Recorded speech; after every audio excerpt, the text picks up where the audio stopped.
Let's talk about financial modeling best practices, and I'll include a PDF of all these best practices for you to take with you. The two most important rules are very, very easy. Rule number one, almost every single projection on your financial statements is a percent of revenue. Rule number two, look for patterns in the data. One data point doesn't make a trend, but a couple does, right? And so a good way to think about it is this. If I throw a ball across the room, an object in motion will stay in motion for a long period of time, right? Okay. So most public companies have revenue growth that is slowing, right? That object in motion, right? Revenue growth is slowing. It's not their fault. They're just big companies. And so private companies that are backed by venture capital firms have revenue growth that's accelerating. And once revenue growth is decelerating a bit, the company goes public. And so a lot of great companies that are publicly traded have revenue growth that's slowing. It's not their fault. So if you see that revenue growth is really accelerating for a company that's publicly traded, there's a very good chance they bought a company, okay? They made an acquisition. And that's not organic growth. That's non-organic growth. And you have to know the difference between the two of them. We'll look at that in an exercise soon. Number five, if revenue growth is down a lot, what happens is the company focuses on improving profits. Why? Because the growth investors want revenue growth to be high, but if revenue growth is slowing too much, then growth investors won't buy the stock. And so management will basically try to make profits go up more, so value investors will buy the stock. Number six, don't talk to the CFO or CEO or IR until you built your model. We covered this before. They're great salespeople. Number seven, if a company has a lot of cash, they'll buy shares or other companies. And sometimes they'll issue a dividend as well, okay? And if the company has too much cash, then what happens is activist investors might buy the stock, get on the board, and force the company to restructure or issue a big dividend. Or heck, somebody could take it private even.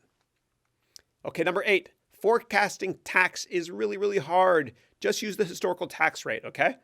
And you can find that in the SEC filings, which we'll cover soon. Okay. Number nine, hard-coded items, right? And you'll see these on all the financial statements we're going to create. Hard-coded items mean non-formulas. They should be in blue. It means you hard-coded and you type them in. Don't worry, this will make sense soon. Number 10, items linked to another Excel tab should be in green. This is just a standard I created that I really think makes sense because the whole modeling process gets so complicated if you don't have different color coding. I'll show you in a minute. Add many comments to your model, right? In Windows, you type Shift F2 in Excel and you can add a comment.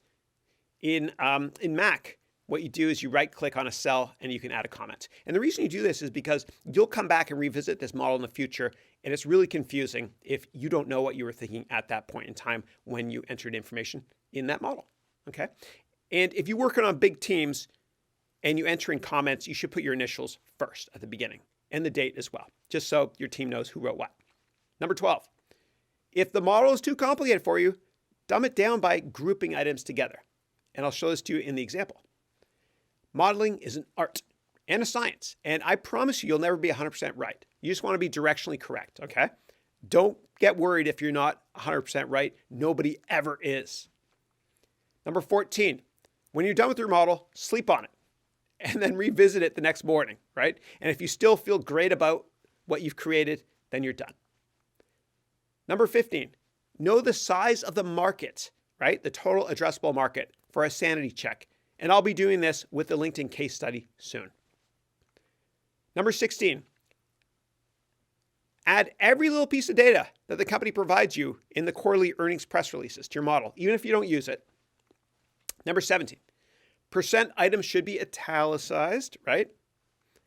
Number 18, spend a lot of time prettying up your model. Make it look perfect, right? Even the formatting and everything. I know it sounds crazy, but just take pride in having a perfect model or a model that's easy to read, I should say. Number 19, you have the same access as the professionals do, okay? Have fun doing this. They don't have an edge on us anymore, right? You get access to the same amount of information that they do because of the internet and because of government regulations called Reg FD or fair disclosure, okay? You have the same access as everybody else. Name your rows, okay? And this is what I mean. What you can do is you can highlight a row, right? Like row 9, see? And then go up to the top left-hand corner of Excel and type in revenue. And that way, it's like using English instead of code, right? Instead of saying divide cell X by cell Y, whatever, you can say divide it by revenue, right? And that goes into your formulas.